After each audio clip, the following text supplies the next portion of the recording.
Hey guys, welcome to Faz Radio. Let's get started. All right, I had to interrupt Titan because he was flapping his yap, so we could actually start the show because he'd rather talk to me before the show rather than in the show. So you should be thankful. Yes. How's it going, Titan? Good, good. Yeah. So usually it's the other way around. So you guys know that. He'll be like, "You ready to go?" I'm like, "Yeah." And then we'll get in this big, long conversation. And 45 minutes later, he's like, "Yeah, well, we should start now." So I paid back a little bit there. I was wanting to tell him that I've been getting more into Star Citizen lately. Oh, I saw the conversation in the channel the other night there. Yep, I just spent some of my hard-earned crypto money on a throttle and flight stick and throttle and rudder pedals. So, he's ready to go. I have no idea what that is. You've never played a flight simulator? No, I am not a gamer. Dude. I know, and I want you to remember that every single time you make a comment on how games should go, you're like, Gala Games doesn't know what they're doing because, and I'm like, you're not a gamer. No, okay, but I know basic business and I know marketing and I know sales and all those things. I feel like I'm a parent sometimes, like with a 5-year-old. And you look like when my son was probably 6 years old, we were over at the in-laws for Christmas. And they have this big long staircase, and the staircase dumps into a 2-foot wide lobby that goes to the front door. And all the little ones were playing on the steps, and I'm like, I really wouldn't do that. And they're like, yeah, whatever. I'm like, no, I really wouldn't do that. Sure enough, here comes my oldest, somersault head over feet all the way down the steps, crashes headfirst into the wall right next to the door, puts a hole in the wall, missed the stud by like 2 inches. And you go, I don't feel bad for you. I told you like 6 times not to do that. And that's how I feel with Gala sometimes. When you see them face planting. Yeah. I mean, you look at it and you go, I really wouldn't do that. And you get the next announcement up and I'm, no, I really wouldn't do that. And then they do it. And then things go sideways. And I'm like, mother, and you just want to reach out and strangle somebody. Sorry, I just had to tell my computer it wanted to restart and re-update Windows now, this minute, which would knock this whole thing off the air. Yeah, Microsoft did impress me. They will let you do up to 30 days of don't bug me about updates. So that doesn't happen now. It used to be they would only do it for a week. It's telling me that I can pick a day. I have tomorrow up till Thursday the 28th to schedule the restart. That's a good idea. I'll set it sometime next week. Once you do the updates and you're caught up, it'll let you schedule it like 30 days out now. Got to have the updates to do that. Yeah. Okay. So it's a big one too. Big update. Anyway. So no, I was gonna say Faz was picking on me right before he pushed the go live button. Because while we were getting everything ready, I was in Townstar doing some collecting. The idiot sold one of his wheat stands.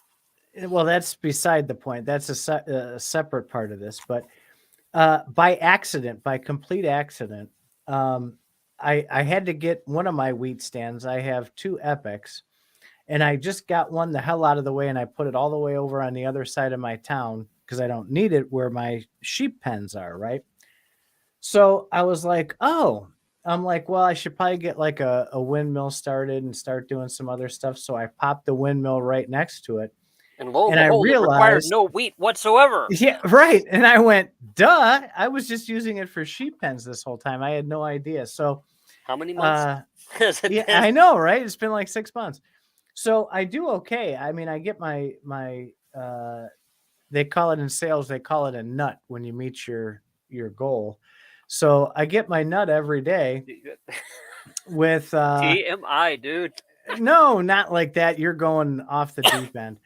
But I get it every day without a problem. I've never struggled in the game, but I bump into this stuff and I'm like, well, shit, I didn't know that. So Well, this is kind of good. they actually changed it before. So I have a legendary wheat stand and a regular one. Apparently, you can now run a windmill on a single wheat stand. I think it is. I was using the legendary wheat stand before, so making flour got easier. And Right. flour happens to be the way to get your stars the fastest. That's what my son does. He does flour, and then when he starts getting ahead, then he starts making sugar. Where do those flowers go? Do they go into The flowers, the flour goes yeah, in the cooled refrigerator buildings, which the I don't know why flour storehouse? would go in there. Well, I'm looking and my storehouses are like almost empty, but I have those. That's why I'm wondering. Oh wait, I see. Why did he go to the furthest one? No We got sugar to goes in refrigerated buildings either. But we have to get a hold of our buddy over there that is the Town Star expert and tell him, hey, you need to fix this. Why does it always go to the furthest one? hey, don't tell people who we know. I didn't say who we knew. All right, good. It could be a her. Well, well, I'm gonna leave that one alone. Anyway,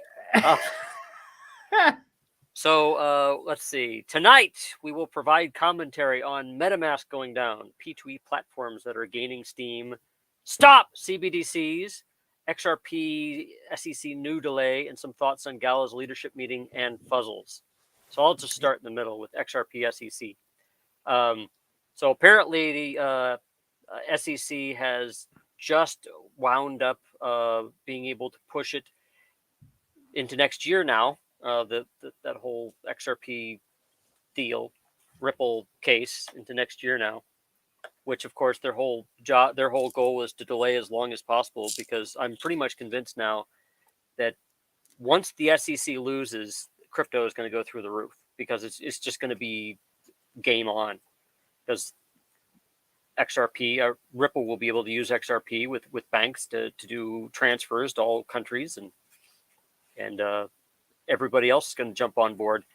Strike will then think that they could do better than XRP, which they won't. Well, that's a whole show in itself. Oh, I just threw Strike out there just to pick on. I know. I love Strike. I'm sorry, I do.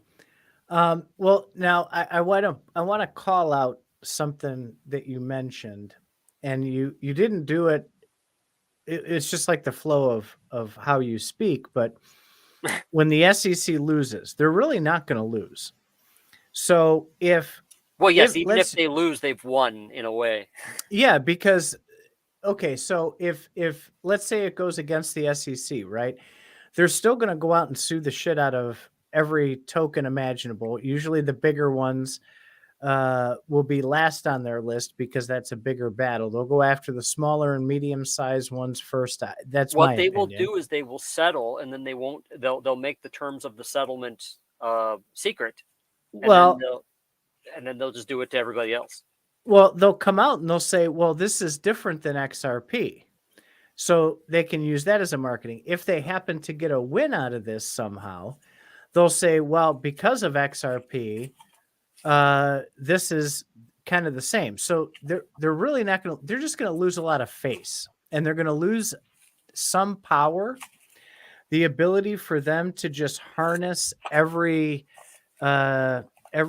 crypto project out there into the calling it as security might be damaged. I disagree, because when you lose a case, especially one that's been going on this long, and one that's been this important, you get legal precedent, and that's what our legal system is built upon.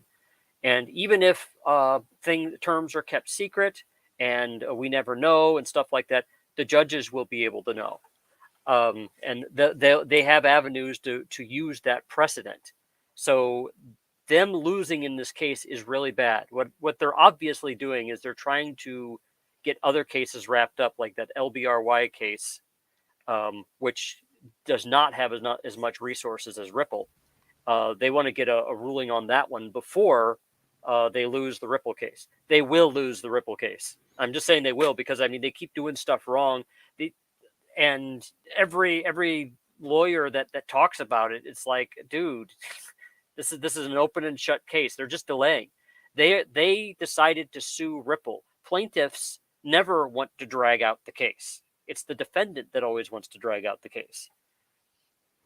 Very true. That was quoting Jeremy Hogan there. That wasn't me. That was so just what I read.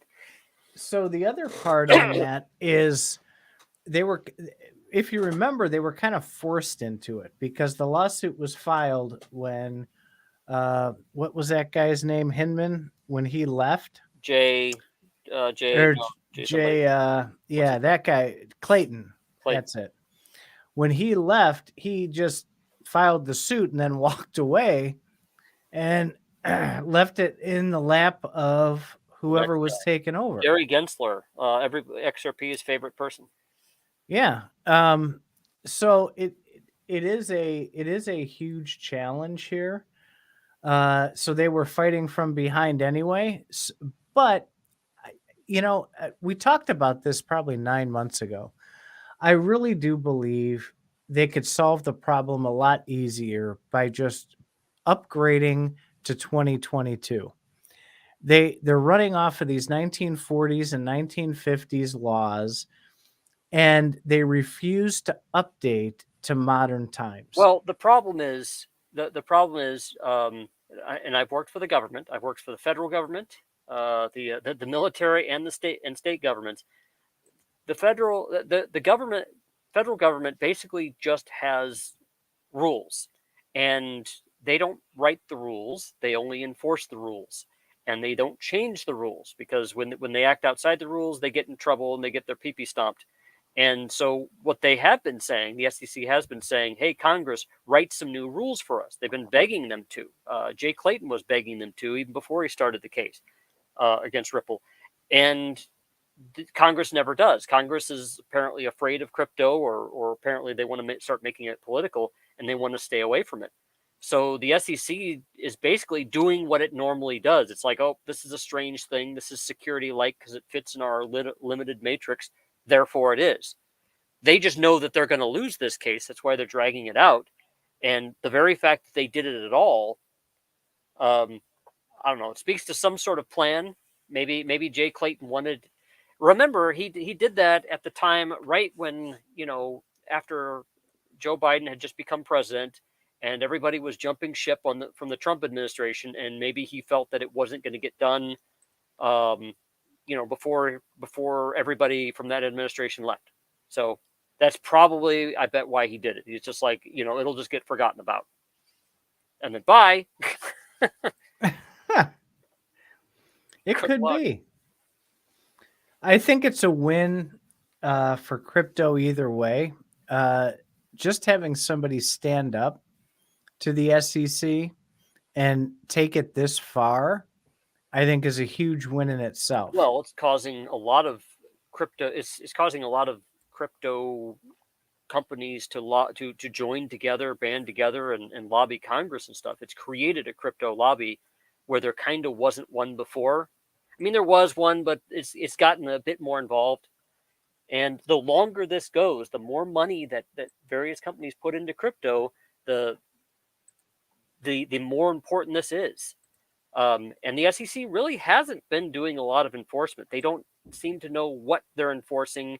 Congress seems to be getting the whole idea of crypto wrong and backwards, and they're arguing against themselves. I mean, it's amazing to know how much Congress doesn't actually know what the hell it's doing.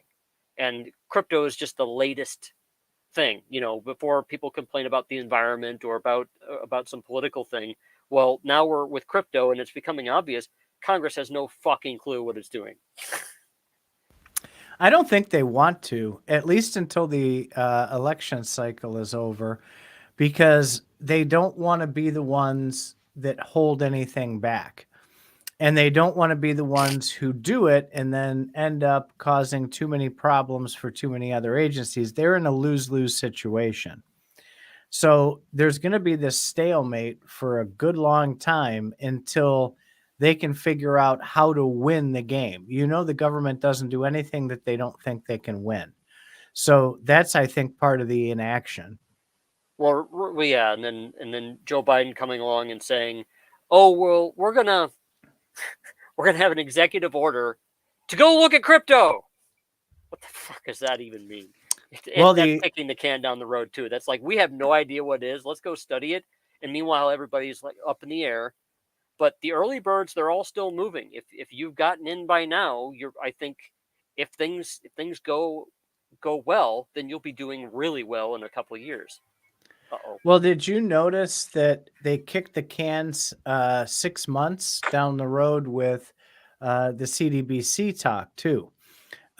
He said he wants an in-depth report on his desk about CDBCs in 180 days. He just signed that the other day.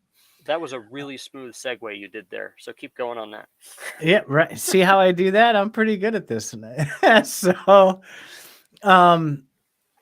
they're taking this very seriously, and the only carrot that they have with this, the only reason that they're exploring this at all, is thanks to the country of England, because England has been studying this for a while, and it was published and caught front page news that CDBCs can be programmable.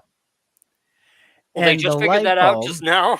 Well, the light bulb went off because at the time, if you remember, the Fed was like, "No, we're not even exploring this right now. We're just, figuring out what we want to do with this whole industry."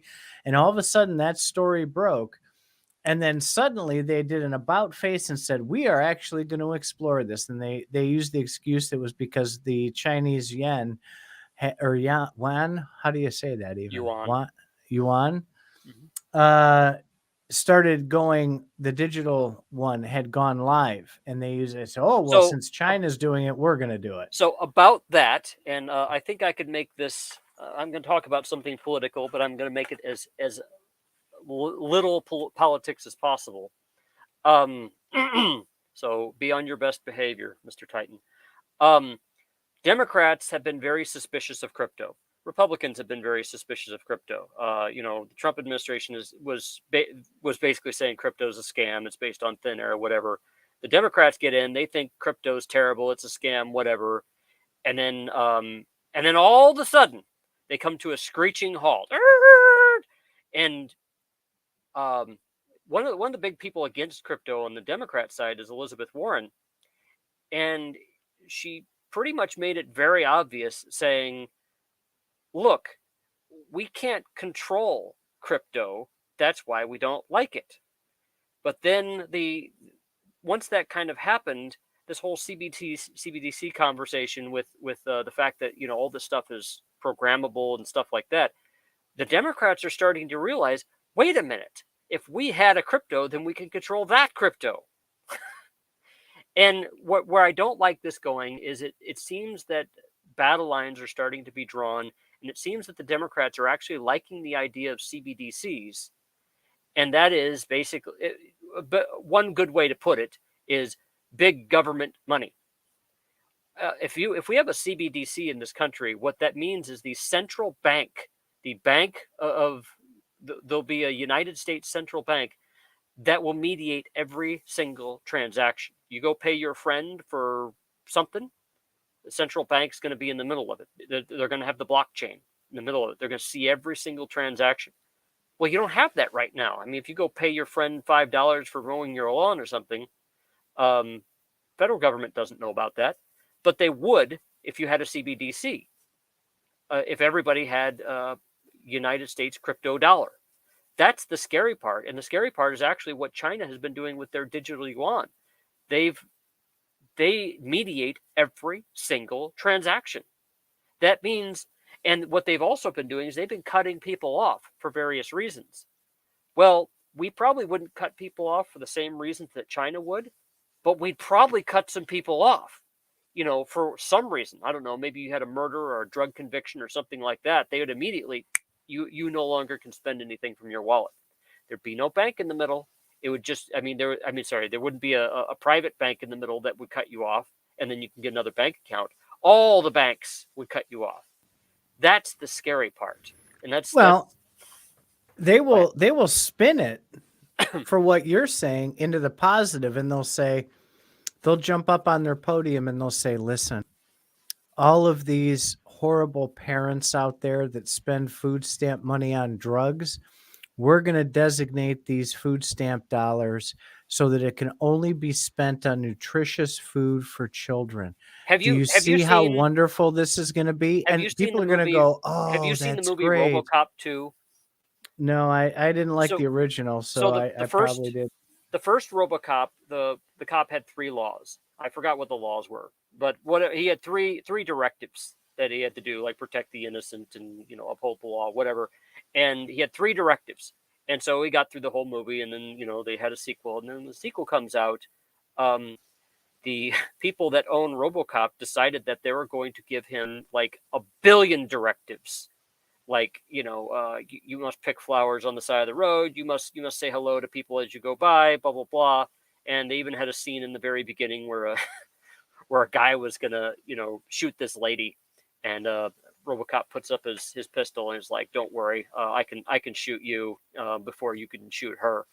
And the robber says something along the lines of, well, why would you do that?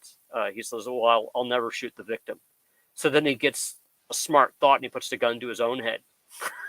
And then RoboCop can't shoot him because he's the victim. And when you start putting all these rules on your money, that's going to be fucking crazy. You're going to go to a store and you're going to go buy something you need, and then you can't because it violates one of 67,000 rules that's out there. Each rule is going to be come up with by committee. And you know what committees do with rules? I mean, it's going to be whoever is in power that week or that month or that year is gonna have all sorts of rules, and then it's going to be the blockchain enforcing whether you can have something or not. And so you could literally go to the store and not be able to spend a dime because you don't qualify. Well, and that's a genius way. We talked about this just a little bit once before. They may be able at that point, if it's all CDBCs, to be able to stop you from sending your money into the crypto sphere by cutting off your access to an exchange. They might say, well, Gemini, no, you can't send your money, your CDBCs to Gemini because they're violating securities laws. Or if they notice that it's going to any of the Uniswap routers, well, they'll cut it off. They can already stop you from sending. The bank that you're in can already stop you from going to an exchange. I mean, you could just take your money out of the bank and go to another bank, and then one that will send the money to an exchange. Well, but if you have a CBDC, then at the federal government level, they can stop that, and no bank would do it for you. Yeah, well, and that's part of the problem that we're seeing now is they're starting to go after, meaning raising awareness at this point. And you always know that, where they're going next because they start putting out information about it. They're talking more about these decentralized exchanges. And I see a lot of postings about how they're being, quote, investigated. So that that's coming.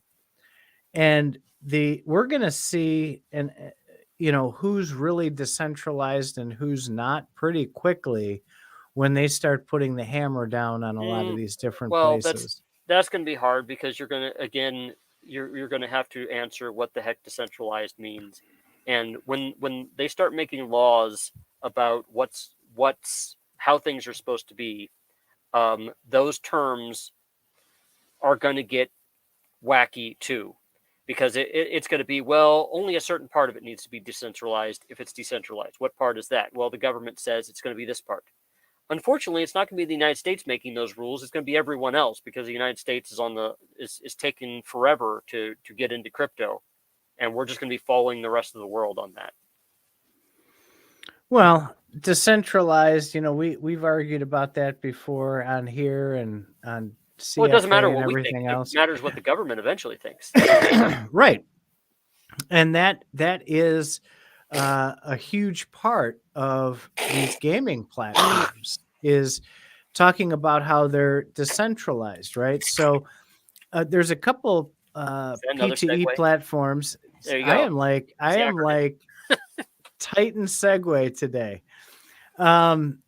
These platforms are talking about decentralization, and we can argue about Gala left and right, but there's two projects that we've talked about quite a bit, both on Faz Radio and in CFA, one of which is Mist and one of which is Rainmaker Games.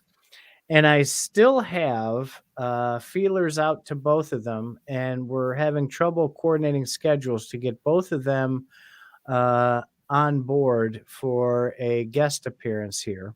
I Yeah, just didn't you sent get like Faz. definite maybes or something? Yeah, I did, and I just sent Faz a screenshot.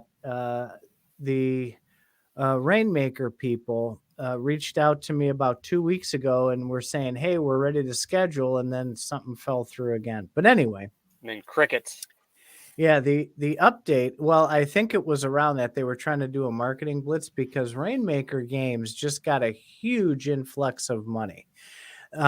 Rainmaker is a sort of Gala-ish entity, but they don't make any of their own games, right? So they specialize in connecting players with platforms who already have games. So they're not developing any of their own games right now. They're just kind of they have VCs that are throwing money in, and those VCs are funding these gaming platforms and also providing the assets for the P2E earnings, right? So they got this huge influx of money. Another big partner came in and gave them some funding.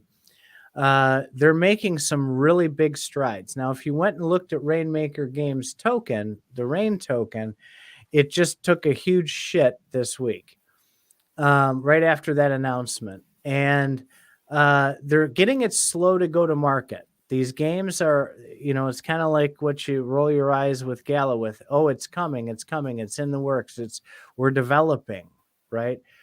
So they're a little slow, which is getting investors a little bit nervous. But the platform's making progress, and I've seen a lot of progress with uh, their roadmaps, with how they're communicating, So with what their plans are. are they trying to be like Steam or something, or are they trying to be even a higher level than that? Seems like they want Well, to be like Alphabet, Google's parent company. so what they're doing, what they're trying to do, let's put it that way. It's I still think it's a very bullish place to be because um, they're grabbing underdogs. They're doing what we do on CFA, right? So we do all this research, and we try and dox the people and find the good projects, and that's exactly what they're doing. They're not looking for the bigger players. They're looking for smaller houses that have really epic shit together, and then they're saying, okay, you're having trouble just getting to that next level. We're going to take that VC money, we're going to drop it into you, and we want you to produce something that'll bring players to the Rainmaker platform and play your game. Well, you got to be careful there, because if they're just redirecting VC money, then that means they have a lot of people with their fingers in the pie. They do. Gala But that's Games also Gala Games accountability. has done things pretty well by limiting their VC money. No, and both models, there's nothing wrong with that. I think Gala Games is smart not to do that. However, on the other side of that coin, when there's VC money involved, the accountability is freaking ridiculous. They have to be 1000% accountable, whereas Gala, on the other hand, is accountable to no one except Eric, right? So there's that trade-off. We Well, try we try and remember hold Gala accountable, but we're not a VC. remember when you have a number of VC people, accountability means something different to each venture capitalist. So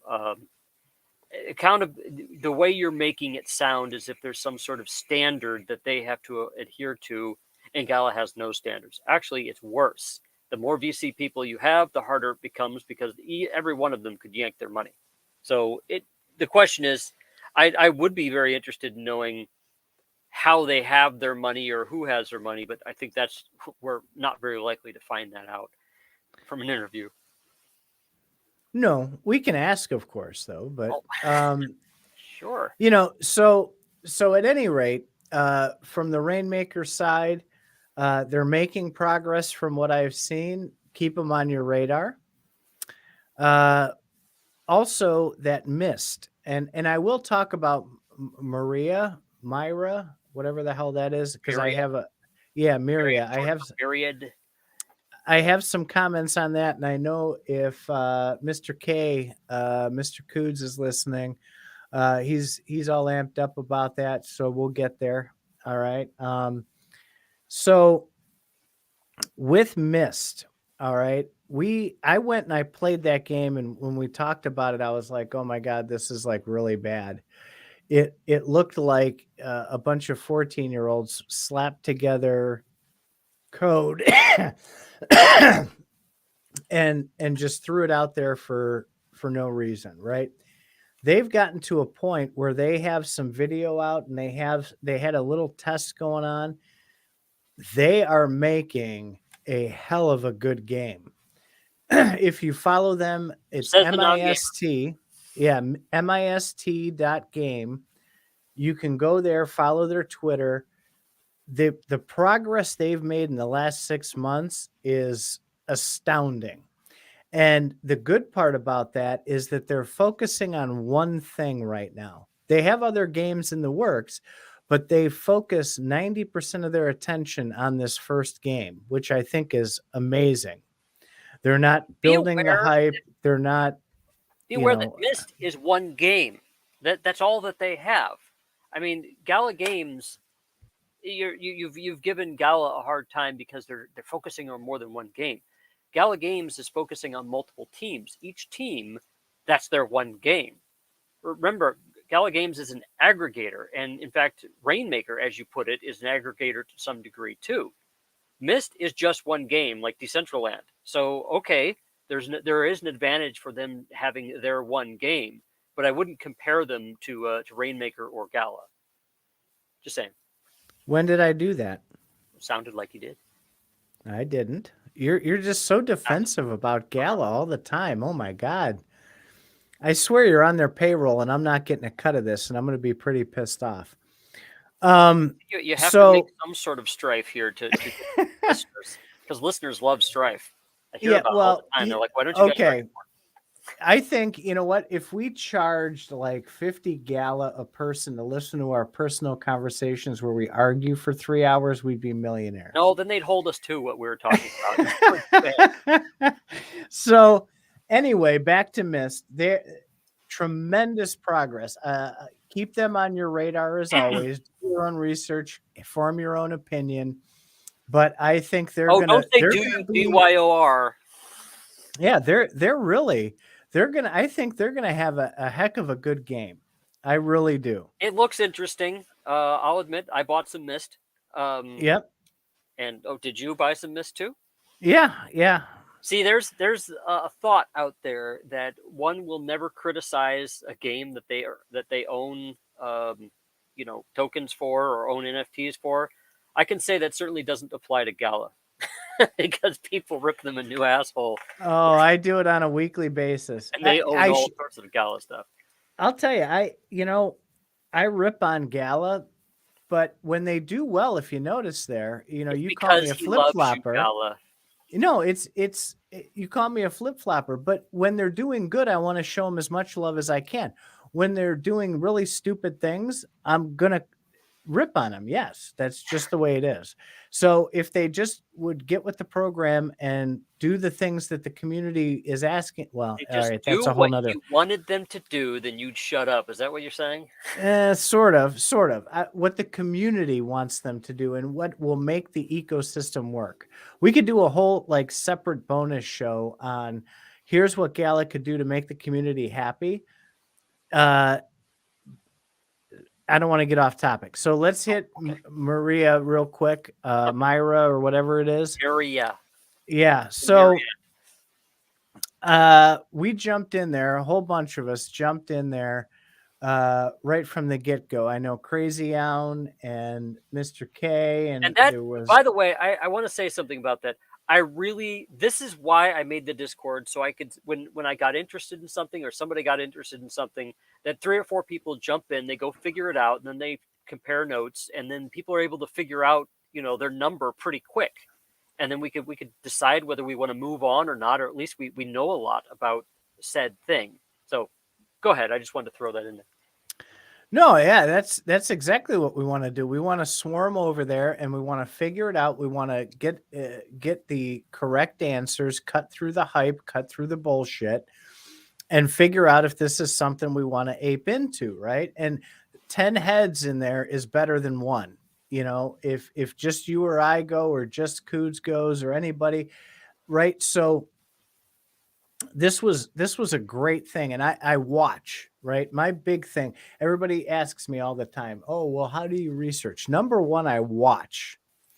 And I think so they have this thing now, as they're amping up towards these node sales, which I'll get to in a minute.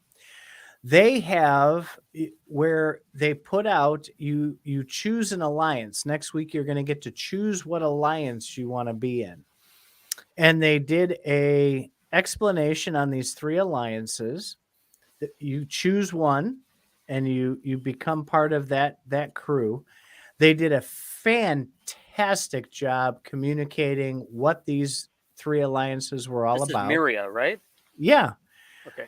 And then they had someone write a bunch of lore about it, about each one on top of it. Now, to me, that immediately struck me as, okay, I can now believe this is not a bunch of people throwing together something just to grab money. I read these things and I'm like, these people are like balls deep into this ecosystem. They're really, this is like a real thing. If this ever rug pulled, I mean, I would eat my hat, because they've really taken the time to do this right. I'm bald. I wear hats all the time. So I thought that was fantastic, right? So they are really, I think, doing a good job. What I don't like, there's 2 things I don't like.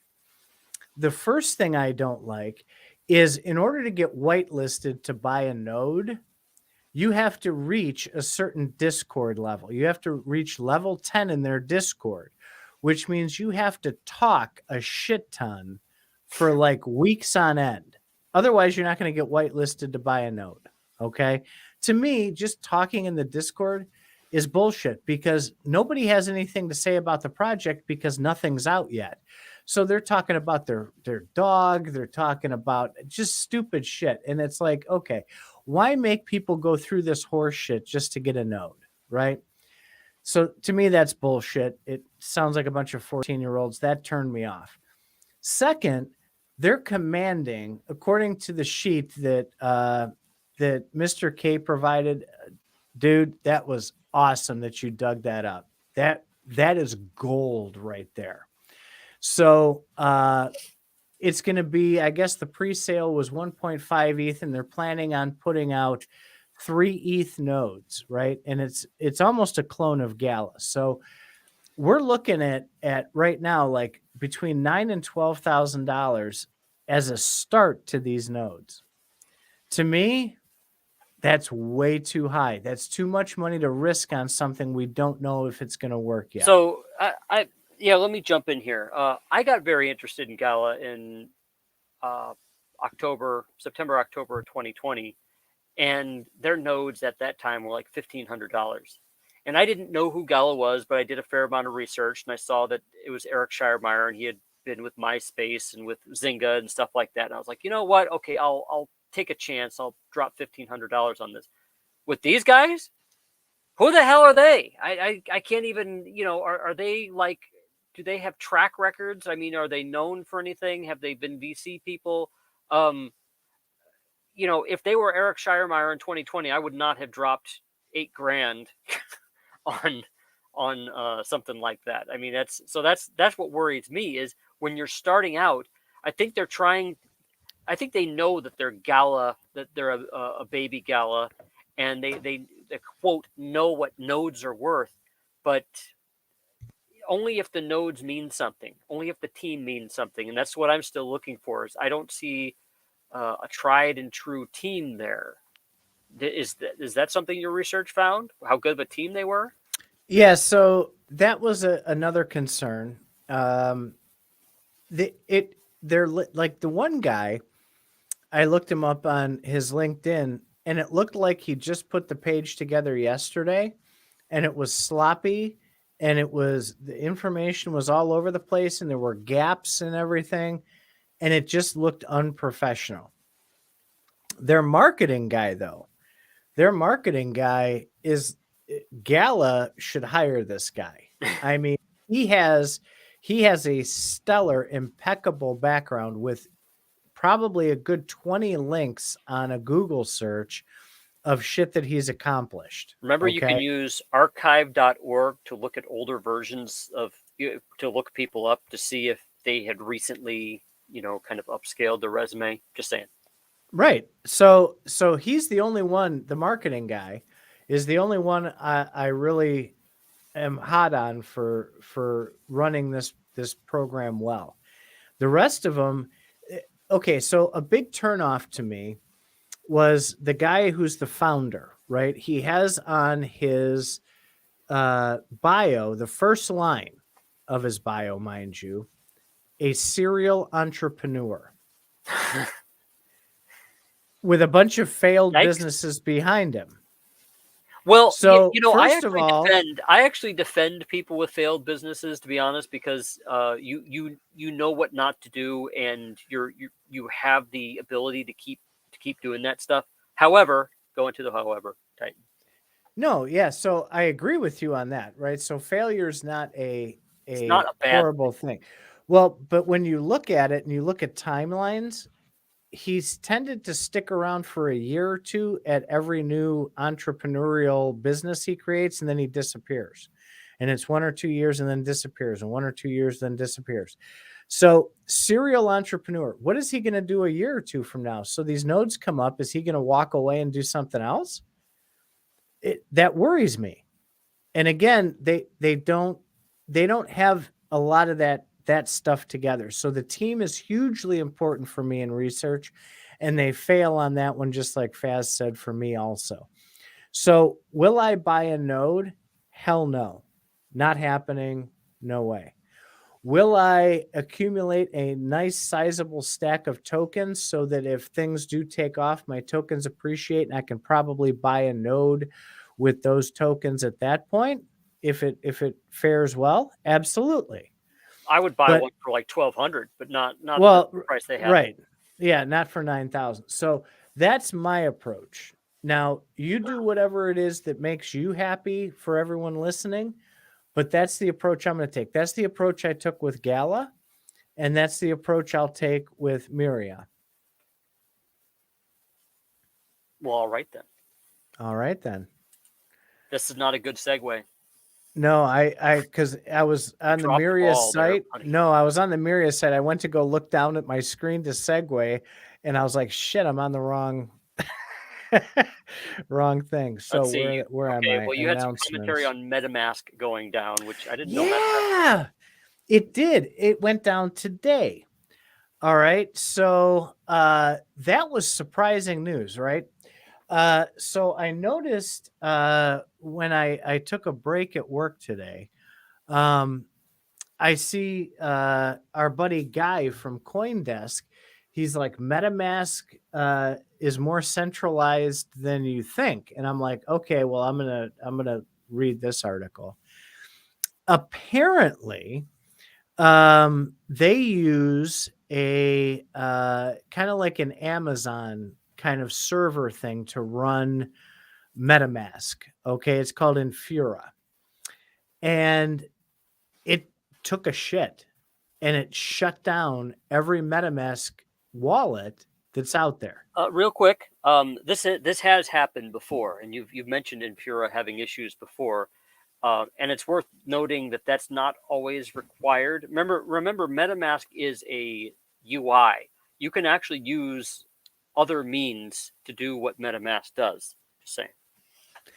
No, I understand, but that brings to light yet again, if an entity, whether it's a wallet or a gaming company or a node system or anything else, uses something like Amazon or Infura or anything else, it's not as decentralized as you think, because if that entity takes a dump, everything grinds to a halt. Everything. You guys probably remember listening. I was a big fanboy of Thorchain, right? And I would mention them. I'd plug them every chance I got because I was a liquidity provider there and everything else. And they said they were the first decentralized thing. They did a lot of good things. They have native Bitcoin there. You can go with your ETH and trade it for Bitcoin right there. No one else can do that, right? So that's the cool part. The not so cool part is they talk about, they're totally decentralized and yada, yada. Well, they got hacked not once, but twice within 2 months. And here's the thing. They advertise now that they have a kill switch. So the Thorchain network can, if more than like, I forget exactly, so don't quote me on this. I want to say if it's more than like 30% of their node operators hit the kill switch button, it shuts the network completely down in case of a hack. If it can be shut down, it's not decentralized. Okay. So that really bothers me. You keep harping on this decentralized thing, and I think I'm finally going to call you out on it. Are these people promising that they're decentralized? Their words are they are completely decentralized. Okay. Where were these words written? Because a lot of them. Okay, I want to. People have been complaining about this lately, most notably Titan. And what my retort for this is, okay, I'm starting to see some marketing terms come up here with crypto that I want to make sure that people understand. And when you look at what they say, they don't say what you think they say. They're not saying, "Hey, we're decentralized or everything's decentralized." They say, we provide access to a decentralized blockchain." So I'd like to see the wording on that because it might be something along those lines. I think everything, if you're using the Ethereum blockchain or the Bitcoin blockchain for anything, you can throw decentralized in there. But just like we don't get fooled by ads for grocery stores and stuff, I mean, you've got to start realizing that there's going to be marketing speak for crypto. And if you're going to sit there and bitch and moan about that, then I want to hear you bitching and moaning about how Target's last sale was screwy. Yeah, I'm more hardcore on the decentralized thing. If you're going to say you're decentralized, I want to see everything decentralized. Well, that's not going to happen. So, all right. So every project when it first starts out is not decentralized. Even Bitcoin wasn't decentralized. At a certain point, it got decentralized because that was their goal. And every project that talks about being decentralized is basically says our goal is to be decentralized. But unlike Bitcoin, they didn't have a 10-year head start like Bitcoin has. They're just starting out. Gala came out of nowhere. They started advertising decentralized, and you're like, well, this part isn't decentralized. Well, they're not done yet. And then you go look at this other one. Well, this part isn't decentralized. Well, they're not done yet. They're just starting up. They're just trying to figure it out. If they provide a roadmap, I would bet they would say this part is going to be decentralized, or we're using a decentralized blockchain or something. I don't even think it's a good idea for you to have a game company and say that everything, including game development, is decentralized. I don't want idiots voting on what features I put in a game. If I'm going to develop a game, I want to be a developer that would put something out on a decentralized blockchain and let it support itself. They can vote with their dollars by playing the game. So there. Yeah, I mean, so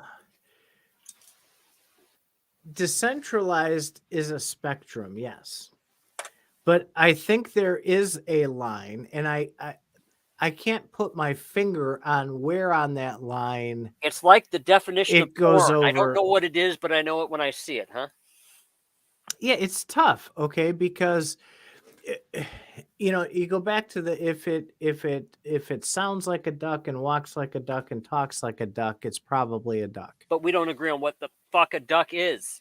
Right. Well, okay, but here's the thing, and this is I just went on a rant in CFA probably a week ago on this. I just wanted to say fuck a duck in a sentence. Yeah, right.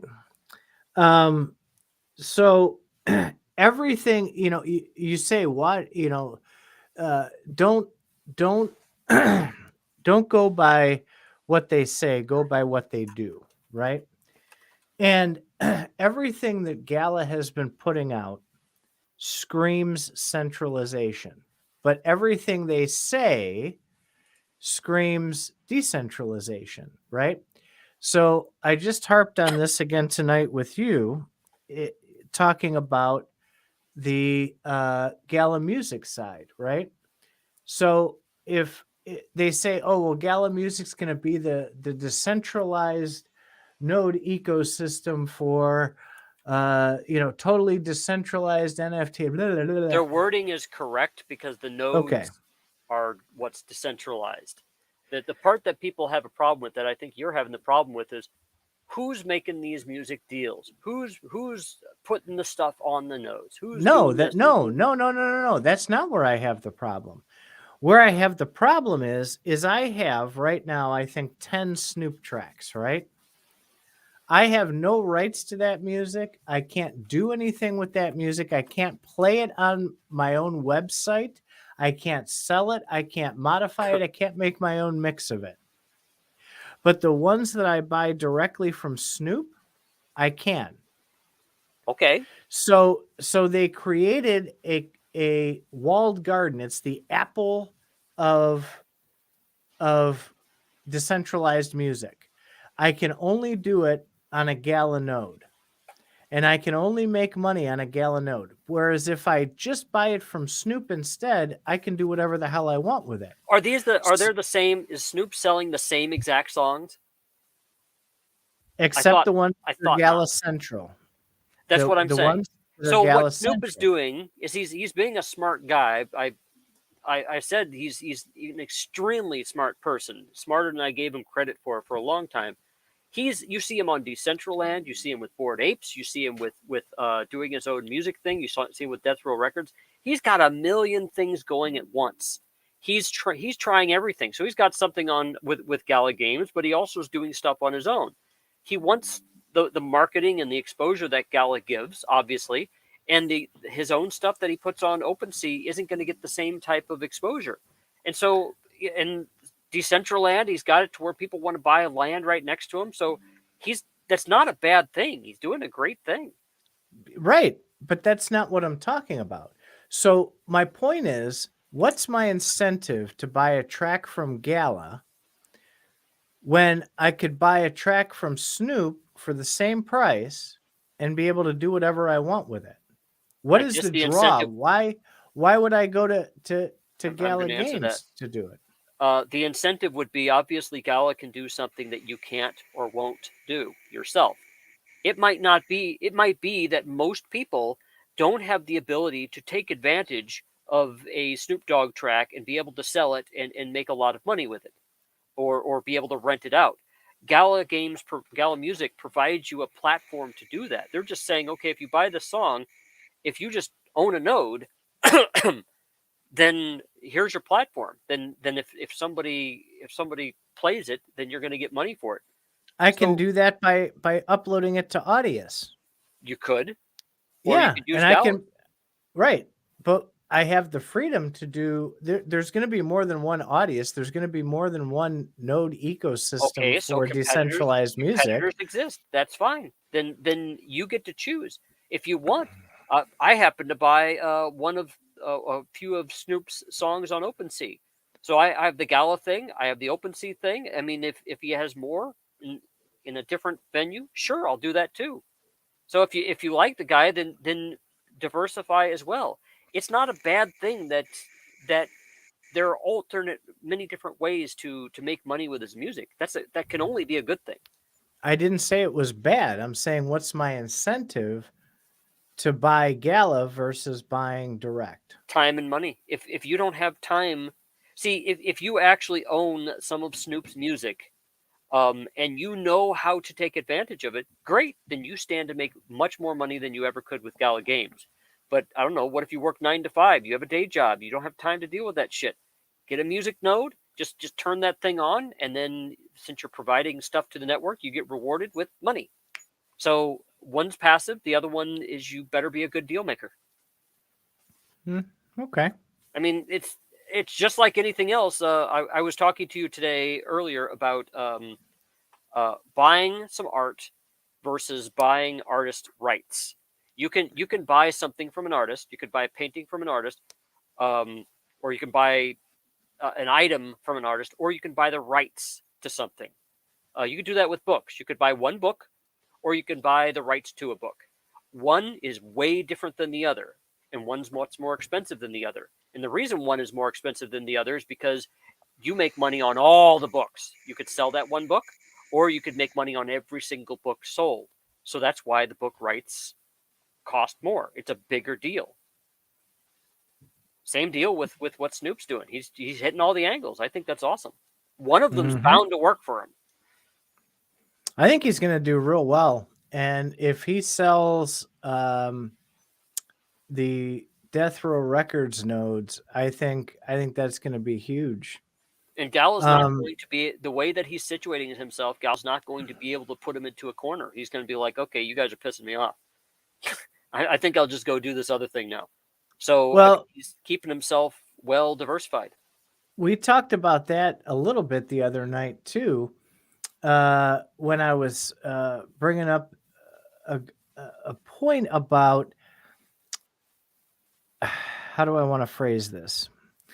So Snoop is a musician, right? He has this beautiful brain that comes up with all these fantastic things. Oh, he's got a team. Come on. Right. So does Gala, right? And Snoop has his Snoop Voxes. I don't know what he calls them. They're not Vox, obviously, because Gala owns that. But he has these Snoop things. Several different types of Snoop. Yeah, and he has Snoop Verse, where he's building this out right now, where you can use these. You can even start playing a little bit in there. There's not much to do, but you can throw your Snoop Vox, for lack of a better way to put it, into this thing. It moves, it dances. They're going to set up stores in there where you can go buy music, like a mall. It's kind of like a Decentraland kind of thing. People will be able to buy the land and develop businesses and the whole 9 yards. Snoop's been doing this for 6 months, and he has a working Vox with utility. He has music NFTs. He has all this stuff. It's running. It's working. He's selling crap. It's going great. And here we have Gala, a gaming company who's supposed to be, in my opinion, should be better at doing this stuff than Snoop. But they're way behind the curve on this. Yeah, I shot you down there with the him developing an avatar is a different, totally different than a game company developing several different games. The order of magnitude is completely different. Well, my Miranda's Vox doesn't dance, but Snoop's Vox, you can buy upgrades to make him dance, like Fortnite and all that stuff. Your Miranda's Vox, you're actually given the 3D files to be able to do that. You could actually make it yourself. That's all. But I got to do it myself. Team is he had access to the 3D files and did it. Right, but that's the point. He did it. Yeah. He's already done it. Yeah. Why can't Gala get to that point? Why is a musician beating 65 things at once? That's what the game name means. Gala means party. You didn't think there's one person at a party? No, Gala's doing things for a whole bunch of other people too. They got Echoes of Empire. They got Spider Tanks. You just shot your own argument in the foot. I didn't shoot my own argument there. Because that you is their told advantage. me when I said Gala's got too much to do and that's part of the biggest problem that they have is they're sticking their fingers in too many things at once. You go, no. Well, yes. And you just said so because Gala has too much going Sounds on. like the context They is different. can't. I completely forgot about that. Sounds like something I would say. The context was probably different. So It's Gala Games' advantage the fact that, like I keep telling you over and over again, and I keep saying, Eric Schiermeyer is good at making deals. He knows a lot of people because he's been a VC for other companies. He's worked for other companies. He's done software development. So he knows a lot of people. He can get a lot of people together and partner with them, and then they do the work. And then and then he goes and makes more deals. That's what he does. And so when you're saying Gala Games hasn't delivered on this, what you really mean is, Echoes of Empire hasn't gotten their stuff done, and they were supposed to be done by now. What you probably want is for Eric to go knock heads together and get that out sooner. And of course, they're going to have a different story for each company that isn't done. Maybe you'll vote on it like faster, and then they'll be out the door. But Snoop is doing avatars and he's got his own set of things. He's okay, let's do this Snoop avatar. Let's do this Snoop avatar. He's not doing things to the level of Gala Games from my observation. It may sound like it from the way you describe it, but that's not what I'm seeing. Well, okay, so yeah, we can argue about this upside down and backwards, but there's something really important that I have to do. I'm out of my my vodka and Sprite. So why don't you take us into the Gala leadership meeting while I go refill my drink? I haven't looked at the Gala leadership Oh meeting. my God, really? That was right. You put that on there. I didn't. Yeah, well, okay, so after ripping Gala for the last 20 minutes, I'm going to throw him some love here. I bumped into this leadership meeting thing that they did, and I had mixed thoughts on it. I figured that they would do this, but I didn't think they'd do it this quick. I think they're finally, you and I have talked about this, and I've been begging. I wish they would just get their act together, get everybody on the same page, and start moving in one direction. And it looks like, I'll take the credit and say, they listened to Faz Radio and decided to do just that. Yes, so, they deny it, but they're actually listening right now, guys. I'm the world's biggest unpaid consultant. I'm gonna get my ego up with that. We know that works real well at Gala to have the big ego. So I'm falling right in line with that. So no, joking aside, I think this is a huge win if they are able to accomplish something. Now, we've all been to leadership meetings in the past, and we know that there's a whole lot of talk at these meetings and everybody's all amped up and ready to go. And then you get back and you're like, well, fuck, how do I execute this? And sometimes it works and sometimes it doesn't. So I'm hoping that they're going to be able to execute on the things that they were talking about. So you have an outline as to what they talked about during their leadership meeting? They were pretty quiet about that, but it was focused on getting their act together and reconnecting with the community, which is what I've been bitching about on Faz Radio for 2 months now. And everybody says, "Oh, you included. Oh, you're full of shit. They haven't lost the community. Bullshit, they haven't." Context matters, but I'll go with it. Sure. Yeah. So I think they have, and they've got to come back to the community and realize that they don't have to cater or do everything the community wants, but they have to connect a little bit different with the community. I think the success that they've gotten over the last year kind of went to their heads, and they said, well, we know enough about what we're doing. This is the way we're doing it, and the community will just follow us. And all of a sudden it didn't, and they kind of went into a tailspin with that. So I'm hoping so one of the things I noticed with thank you, by the way, to everybody out there who jacked up my post when Bitbender was listening the other night in Gala Gold, because that is really what we're looking for, is to have all of that info out there. Jesse was in there in these rooms over the past 2 days. I've never seen him as nice to people as he has been. Bitbender was listening and communicating to almost every suggestion that was there. And he was super nice. And not to say that they're assholes or anything like that, but usually they'll come in and they'll be like real short. Yeah, I hear you. We're busy with this. Right. So they seemed truly engaged this time with the community. And that was huge for me. They just had a good night's sleep. Yeah, maybe. But if they take this leadership meeting and are able to execute it and reconnect with the community and retool what they're doing to turn the path of everything going sideways into a focused, highly focused, very, very disciplined way of doing things, and get the community feedback before they make decisions, instead of making a decision and then backtracking, kind of like they did with those stash boxes, and disappointment.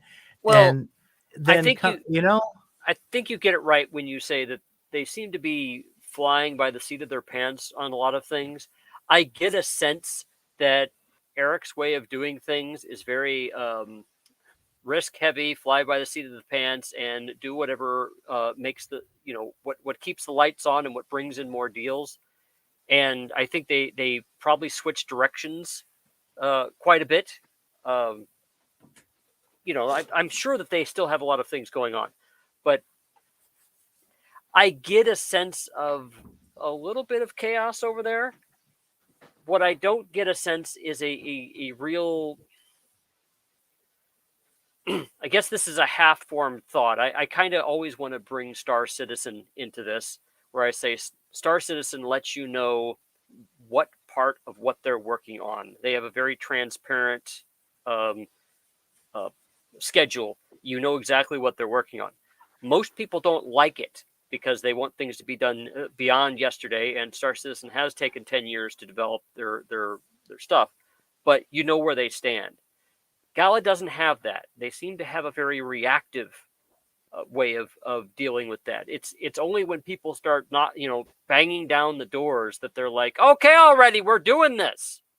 Or they say, okay, already, look, we've been doing something on the down low. It's like, I got a feeling that you just pulled that one out of your ass because people started getting restless.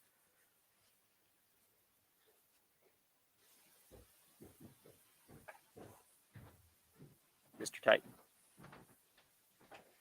I take it he went to go drink. I did. I went to refill my drink. I almost made it back up the stairs. You have kids. That's what kids are good for. Yeah, if my kids are all on Discord, I just type something up and then they come running. I say, hey, if you'd like to have electronics for the rest of the night, you'll get me this. Well, I'd end up with a vodka and Sprite that was like all vodka and no Sprite, and then this would be a horrible show. I know nothing about badly mixed vodka drinks. I think what you say about the reactive part is right.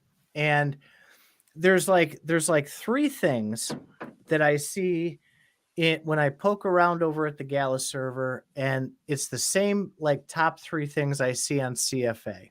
Okay. Number one, when they make a drop or a sale, we deserve to know what the price is, what the utility is, and what the rewards are going to be before the item is sold. Now wait, let me finish. Just like I put in my message, if they want to sell $20 NFTs, I don't think anybody gives a shit if they say, you know what, we'll figure it out later. But if people are spending $3,500, $5,000, $7,000 on an NFT, they deserve to know what that's going to be, because again, they market the earn part. You're going to earn a reward from it. So they attract these ROI boys because of that system that they do. Oh yeah. And I don't disagree with that.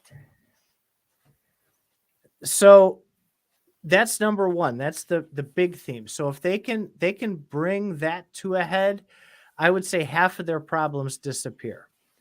The second thing that the community wants is a easy way for them to get information. The Discord over there has 390 channels. The mods, the developers, they're all in different places. Everybody comes in and asks the same questions 700 times. Yeah, I'm one of them.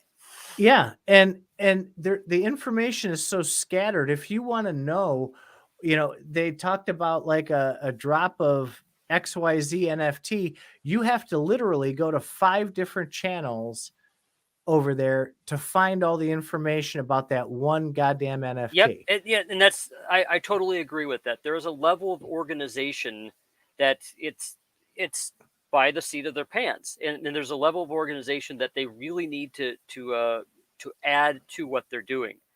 I say add to because I don't think they're doing it.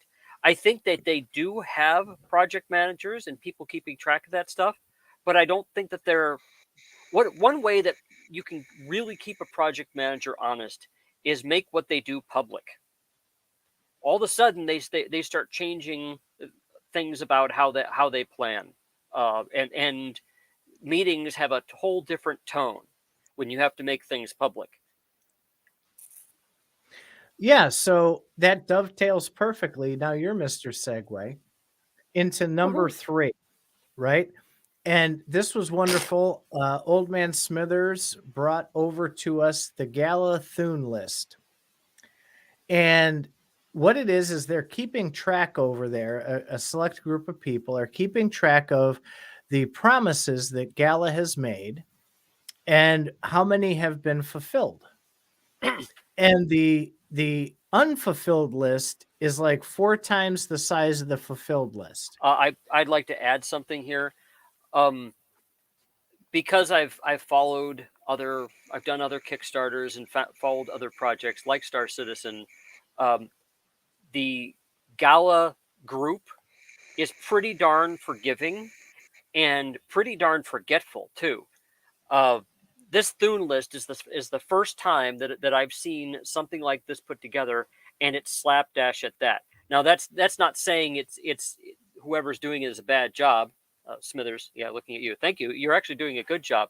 But the point is, so many other fan bases are a lot more diligent. I mean, a lot of people weigh into the stuff, and they get people who really throw their lives into it. And for the moment, the Gala fan club is not doing that. We just have a couple things out there, and they can't even keep track of those, or Gala can't even keep up with those. I bet that there's about at least 5 times more stuff that they've probably promised that they haven't.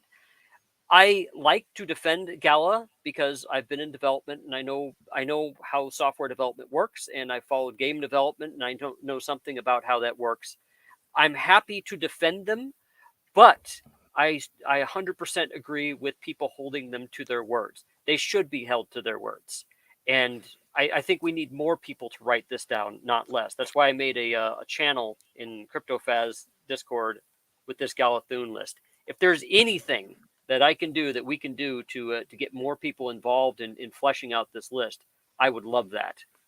Well, and that's number 3 is they want to be able to know that these promises are being kept. They're throwing out, people complain about sales, it's all sales, yada yada. Really what they're saying, I'm going to do a Faz moment.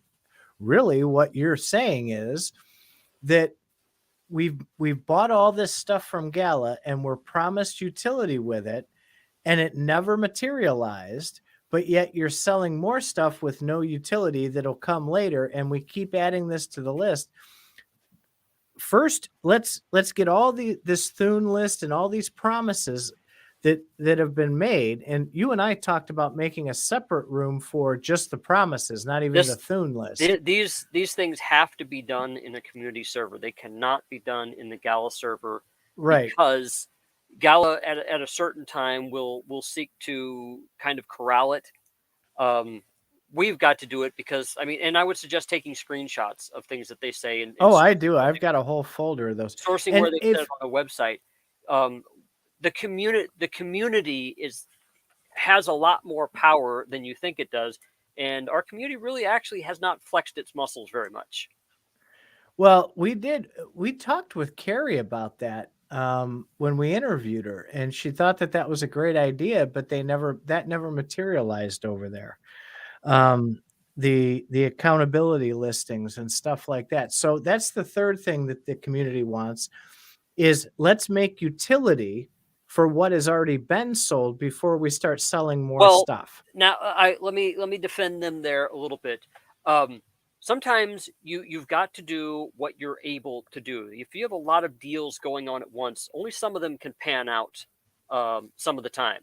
And so let's just say that Eric has 10 deals going on. You're going to deliver one on this one on that one, maybe 3 or 4 deals. You're delivering 1 or 2 parts of it as you get them.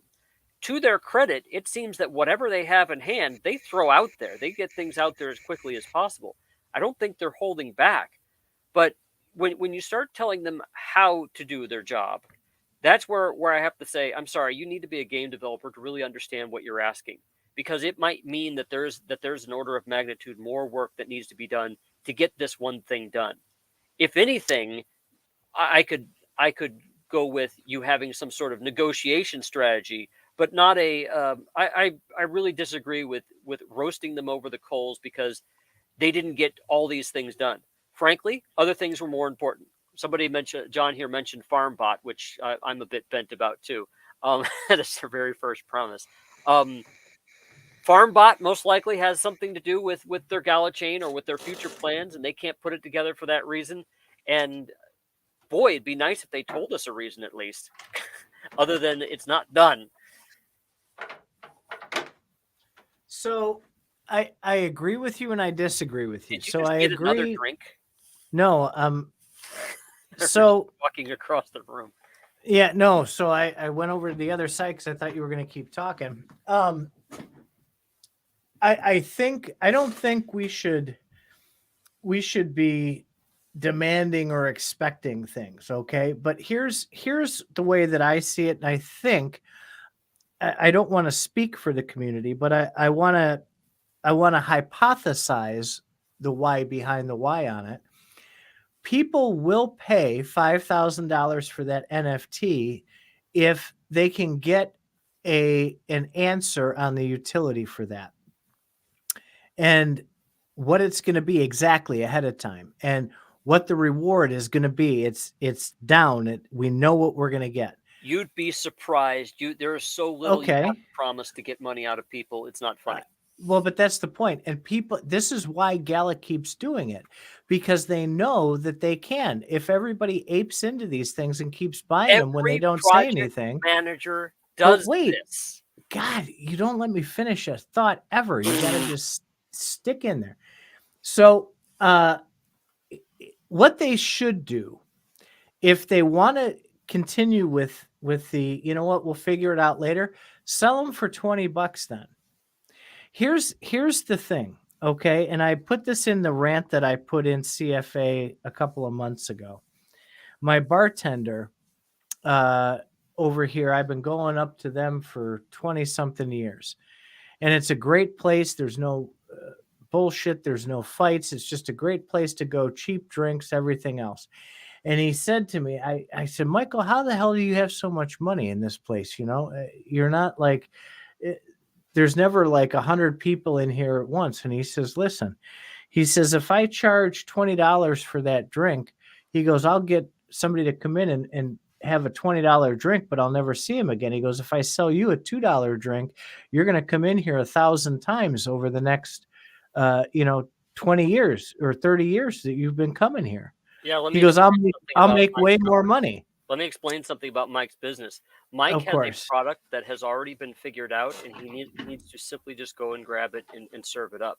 What Gala is doing is they're inventing new products every day. They're arranging to get new types of projects into their little bar, and then they're selling you something that doesn't exist yet. Somebody comes up with a new type of drink, and they say, "Give us a quarter for it now, and then you'll get it later." But everything they make is new and custom and different. It's not like there's a menu that they could just go grab off of. So that's why your friend's thing works. And I was prepared for this because this is like the third time you've used this analogy here. It's just a different kind of business. And people keep thinking that software development is like a hamburger shop or it's like a bar. It's not. It's R&D. So here's now we can have a huge discussion on this if you want, because there's an inherent problem here. Gala needs monthly active users, right? MAU is what they call it. And they keep talking, they want to have 2 million, 3 million, 4 million monthly active users. And the way their business model is focused, and Vera posted this, I have a screenshot of it. They're going after the whales. They're not marketing to the 3 million, 4 million monthly active users. They're marketing to the whales, which is why everything costs so much. So two things are going to happen with this. Number one, after a while, the whales are going to be like, this is bullshit. I'm just not going to keep buying these things. Yeah, check the chat. That just happened. Not all right. names here. Yeah, exactly, John. Exactly. All right. So wait. So that leads into part two. They'll come back and they'll say, well, the whales will buy stuff. We're coming out with an NFT rental platform, and they'll be able to rent those out. Okay, well, here's there's a whole bunch of problems with this rental platform. But the biggest problem with the rental platform is two things are going to happen. The people who are renters, they have no skin in the game. So even if it's 50-50 split between owner and renter, the renter doesn't have to pay anything. They get 50% of a haunted West Wing, right? So that's 30 Townstar tokens a day. They're going to sell those tokens. They're not going to put them back into the system.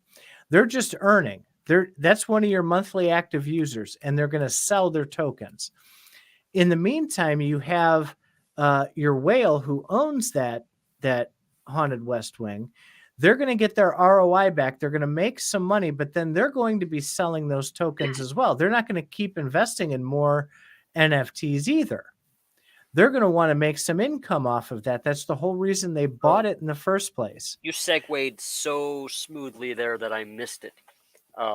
You went into it, how people are going to make money versus right. So here's the thing. If Gala keeps pricing these NFTs so high, and that leads into a whole nother problem with regulation where it comes to they're pricing their NFTs based on the secondary market. When Benefactor comes out and says, well, we'll determine the mint price after I figure out what the floor price is on the last Vox. Yeah. Well, I agree with that. That's a really bad idea.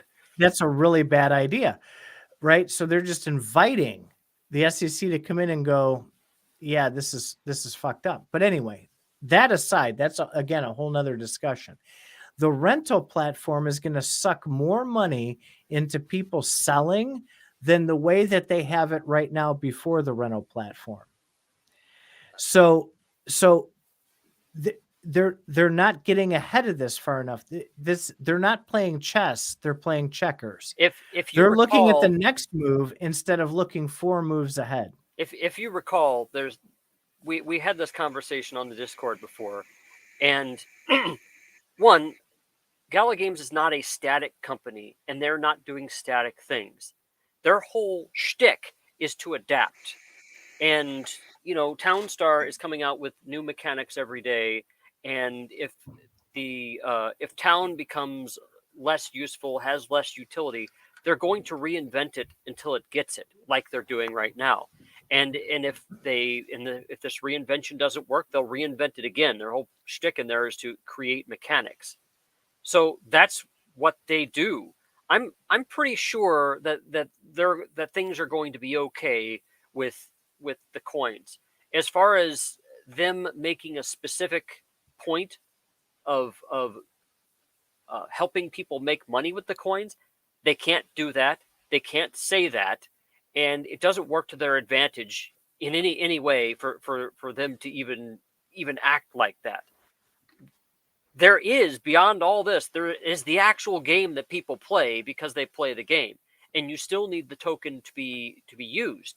So giving it utility is still a good idea. I know what you're saying when you say, well, people won't play the game unless they make money. Actually, they will. People play a lot of games that they don't make money on. There just happens to be a number of people who play it to make money. I'm sure they'll be able to walk that line. I'm pretty positive.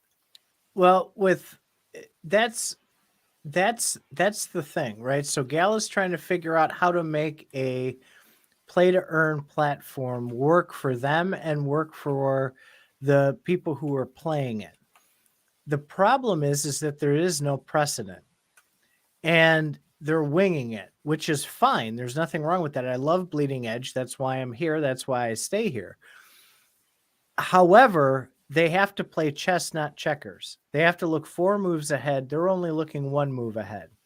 They're playing poker. They're not playing chess or checkers. No, it's not. It's okay. No, but the way that they're approaching this, I think is going to continue to backfire until they think this through a little bit better. Are you thinking that everything's backfiring that they're doing? Because I'm not getting that. They're making quite a bit of money doing what they're doing. I mean, I said it's going to backfire. Okay, so they've made money on hype and FOMO because that Thune list is way too long, right? And all they've managed to do so far is have Townstar come out, but they forgot to put an anti-cheat mechanism in there that totally killed the token that they did.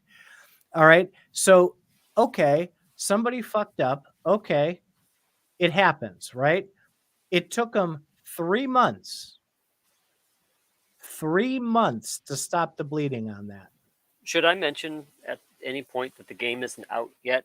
You know, it is. You can call it beta, you can call it alpha, you can call it whatever. They dropped the ball. They are accountable for that. Accountable? So they learn, right? No, they're not accountable for it. They are. No. They're accountable. They are. They're accountable because would you go look at how many people are playing? Nobody's playing. People only want to play when there's a competition. If you notice, their users go through the roof. You can't get a plot to save your life when there's a competition. When there's no competition, I had my choice of anything. I've never had that happen before. So they've got it. So again, that opens up regulatory problems because they are manipulating the coin right now by changing the in-game metrics on how this is going to work, going to a point system. There's too many accusations going on here to adequately defend any of them because you're building upon what you're building. They don't have to be accountable to anything. This is in beta. If they have a bunch of people leave the game because they don't like the way that town works, they're still not done with the game. I get what you're saying. It's best for them to get as many as possible, but they're going to be making enemies no matter what they do or what direction they go. They will feel free to do whatever they want in this game. So right. I'm not too worried about that. I do not get the sense in any form of I don't get the idea in any sense that they are being led around by the community by the nose like this, like you're making it sound. And it'd be a bad idea if they did, if they reacted that much if people all of a sudden left in 1 week and they reacted that much. Oh my God, we got to give them back next week. What the hell are plans for? Sometimes shit happens. They just communicate better, and then people will be back on board. So what is the problem? It's not what they're doing. What is the incentive for a new player where they want these tens of thousands of people coming in to go even to the competition server. If those people don't have NFTs, their odds of getting to the top of that leaderboard to get a reward are slim to none. So they have to outlay probably somewhere in the neighborhood of $2,000 to $6,000 just to compete. If they want to really seriously compete, they're going to spend $10,000 to $20,000 going to OpenSea to find these NFTs. You know So that applies in other games too. You're talking about something that happens in a lot of other games as well. okay, that's fine. We're not talking about other games. We're talking about Townstar. So this is what they want. They want to attract people. They do Mayhem and all this stuff to attract people. We're giving away $2 million in prizes. Nobody's going to freaking win those prizes if they don't spend $10,000 to $20,000. How is that attractive to anybody to join that server? Sounds like you need Lycan Overlord to come on. Yeah, you know, he makes a lot of sense. He rants. I watched a couple of his videos and boy, he goes, man. Let me tell you, I thought I was bad. He goes. But really think about that. Faz, think about it. If you were take yourself back 10 years, right? When you were scraping to buy macaroni and cheese for dinner, right? And you get this, oh wow, they're giving away $2 million gaming. I love gaming. And you go there and you go, and the entry just to be able to get in that top 1,000 to get a measly little prize of $500, you've got to spend $10,000 to $20,000.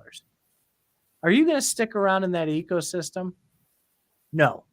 I'm hearing a lot of expectation there. That again, when you're building on top of building on top of building, there's a lot of expectation there, which I don't think is even necessary.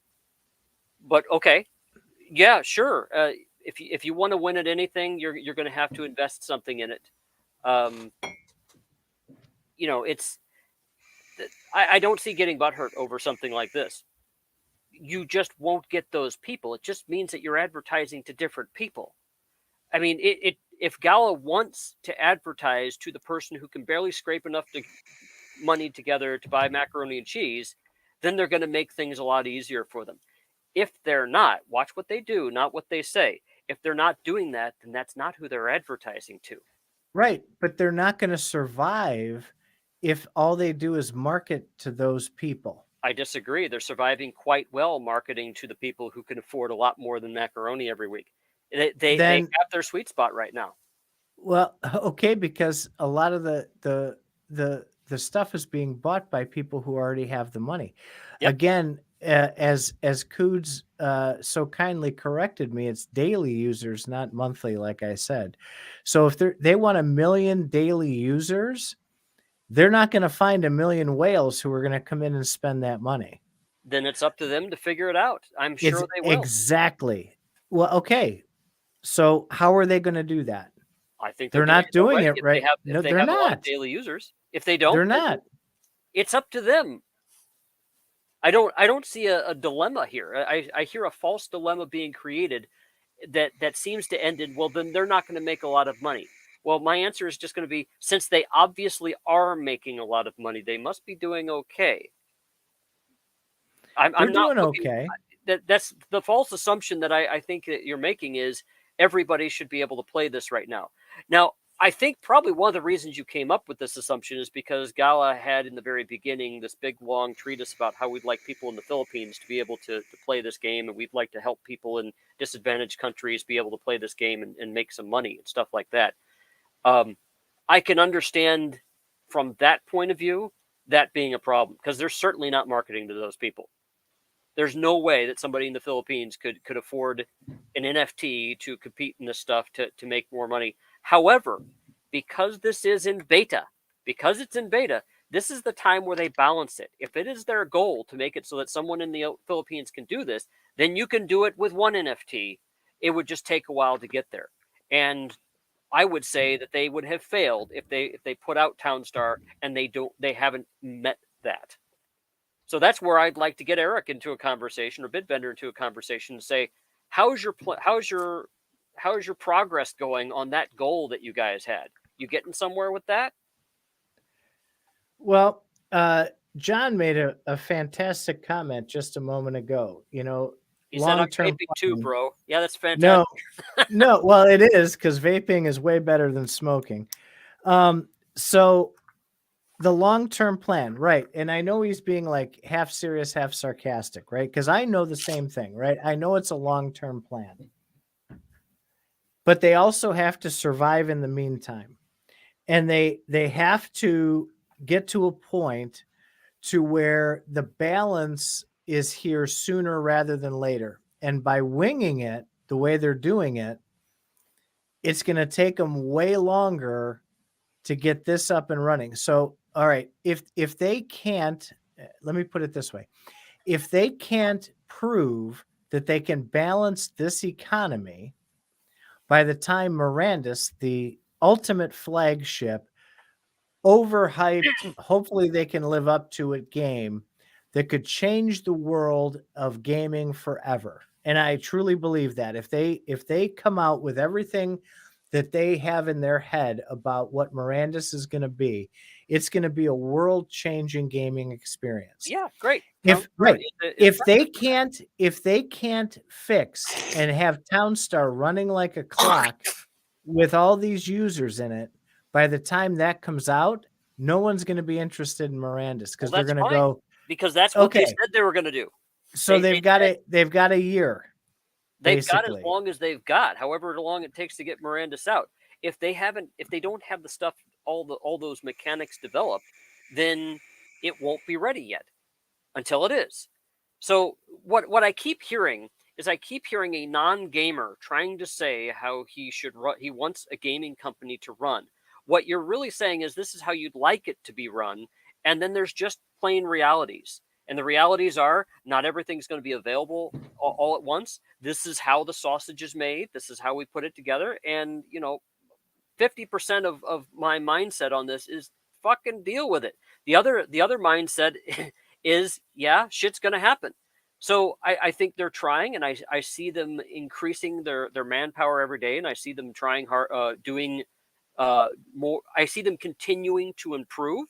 So that's what I see. Yeah, they certainly have problems, but it's easier to point out another company's problems when you're not in the company. And it's easy to say what they're not doing, but you're forgetting about what they are doing. So that's my only 2 cents on that. I don't want to get too deep in the subject, because I'm hearing you go from complaint to complaint to complaint. It just is what it is. From what they have been showing, they will get there. They do bring in the money. I hope so.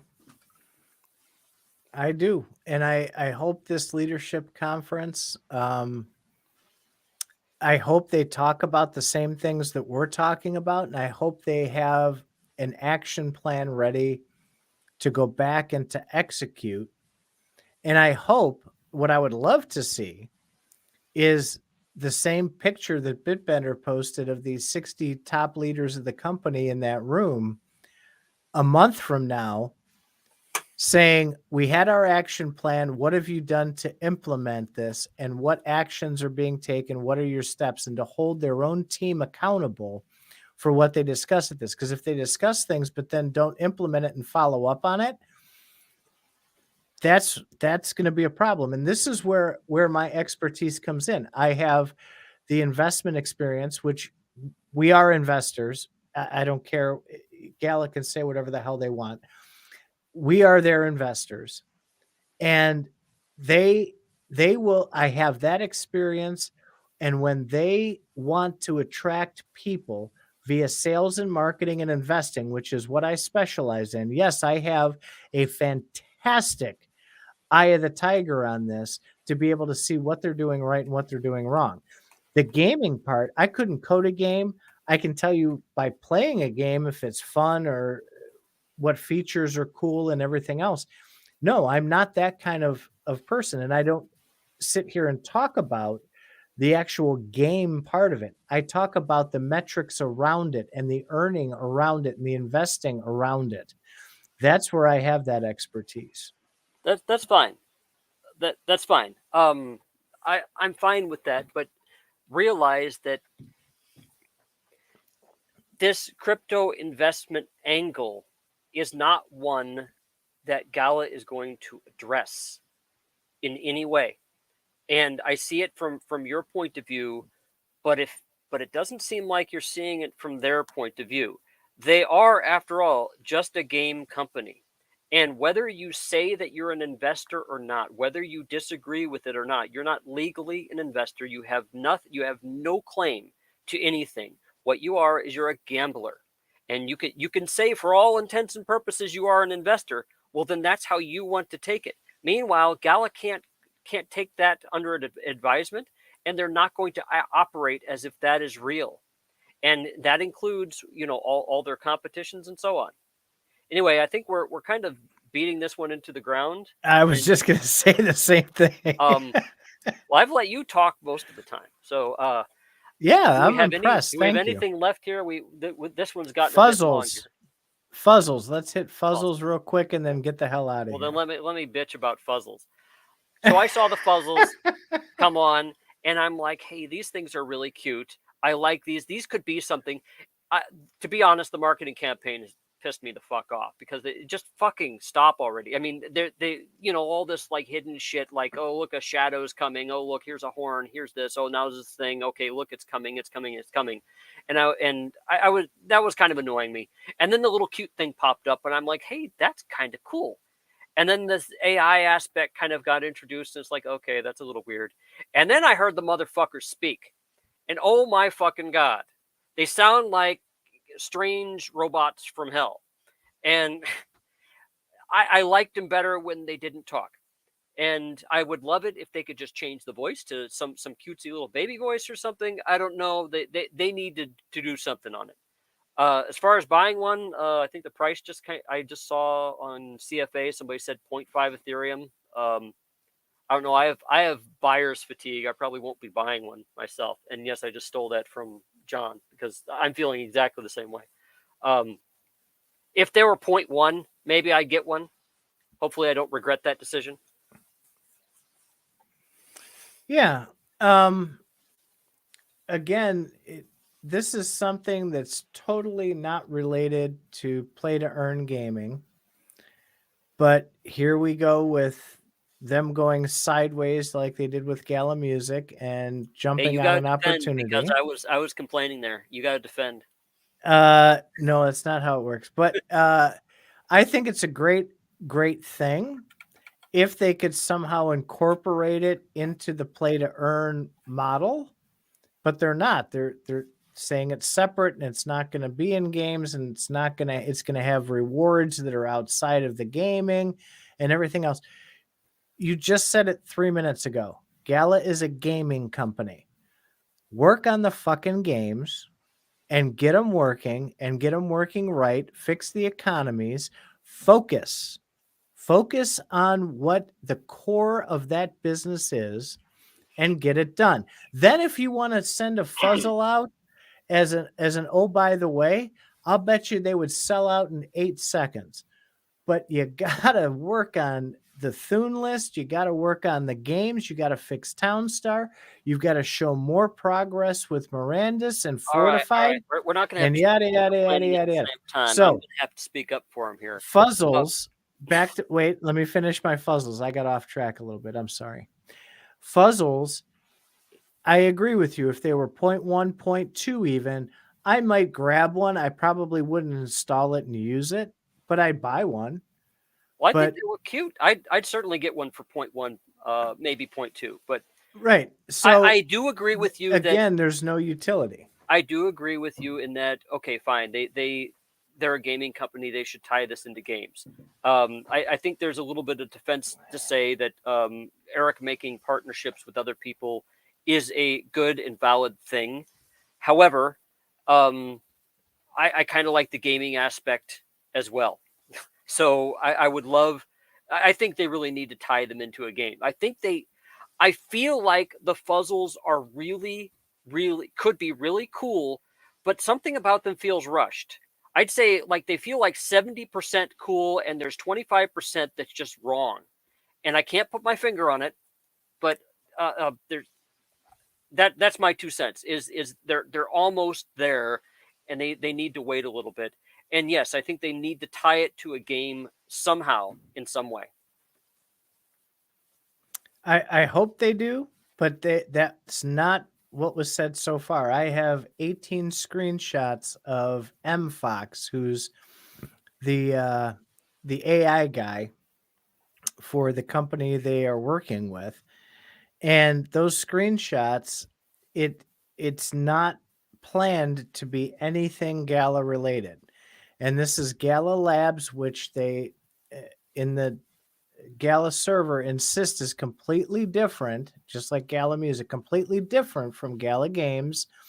These are things to enhance the overall ecosystem, is the way they describe it. Well, I think again, getting back to my narrative with the deals and partnerships, I don't think that Gala is really taking that strong of a I don't think they're making strong directions with this one. I think they're just okay. We got a partnership with these people. They're going to put their thing out. Great. I think that they think that that's what they're doing. That's fine. If so, then I hope all of our criticisms go to the Fuzzle team, which is, hey, what you got is really cool there. Just tidy it up a little bit. But I think they're trying to get more and more things out the door. Meanwhile, the crypto is dropping and people are having less money. I think a lot of people aren't feeling very spendy right now. Also, Well, so the perspective I see on that is they've got to keep people occupied with something. They don't have they just well, then made a that's going to couple of prevent the Thune list from being done if they got to keep people occupied. Well, right, and again, that's another You got to keep problem. We could explosions spend, going off. yeah, we could talk an hour on that too. But well, can I report something you said here in chat, which is Gala basically hypes things and says, "Oh, you're going to love it." They could do a whole lot better with making with having a more nuanced marketing than just, "Oh, you're going to love it. Oh my God, I have seen this, and I'm just jizzing all over the place." yeah, and that's again goes back to earlier in the conversation. Point number one: what the community wants. Way before the sale, we want to know what's the price, what is the exact utility going to be, and what is the exact reward going to be. That should be a goal. I think to hold some of those things back actually gets people interested and also gives them a break because they can modify that plan according to demand. If you box yourself in, no project manager that I know of is gonna lay all these things out. We're gonna do 1 through 10. It's gonna be on this date and it's gonna be this much money and whatever. No, it's gonna be cheap. It's gonna be fast. You're gonna have all the features. Pick any 2 of those. You're not gonna get them to lay out every single thing that's gonna happen. They need to, if you want to do things right, they state a couple things. Buy it for these things. We plan to do more later, and then give themselves a little breathing room. Right. And that's fine if they sell it for 0.05. 0.05 now. Yeah. If they can do that all day long, if you sell it at 0.05, who do they want to buy Fuzzle? Getting back to the who's the target audience? Obviously, if it's 0.5, it's not your grandma. Right. So we're talking $1,500, and you're not going to tell me what's going on except you're going to love it? Bullshit. No. Well, I agree. They need to be more nuanced there. So anyway, that's what I mean. If they want to do that, they just have to drop it at a really low price, and people will buy it, and they'll sell out quick. They'll sell 3 iterations of it, version 1, 2, and 3, at 0.05 all day long. They'll do that with all the hype behind it. But if you're asking for $1,500, people want to know what the hell is going to happen with it first. Oh, one more slight critique is what? Oh no, I can't say that. That was in sneak peeks. Never mind. Right? Was it? All right. So, anybody have anything else in the chat before we wrap up here? We've been going forever.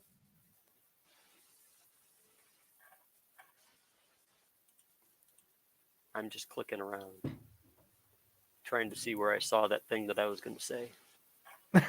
It was a Fuzzle announcement. Where all the Fuzzle announcements? Oh, yeah, that was in Gala. That was a Gold Sneak Peeks. Never mind. Hey, thanks for a great conversation as always today, and for everybody who's been watching. Punjab and Coods over in the Discord, and John, thanks for coming out. Lon John is always here. He's usually the first one in the room.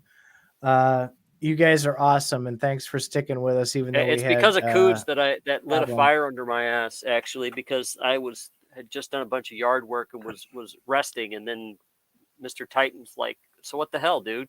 People are asking, what's going on?" Oh shit! I better get up.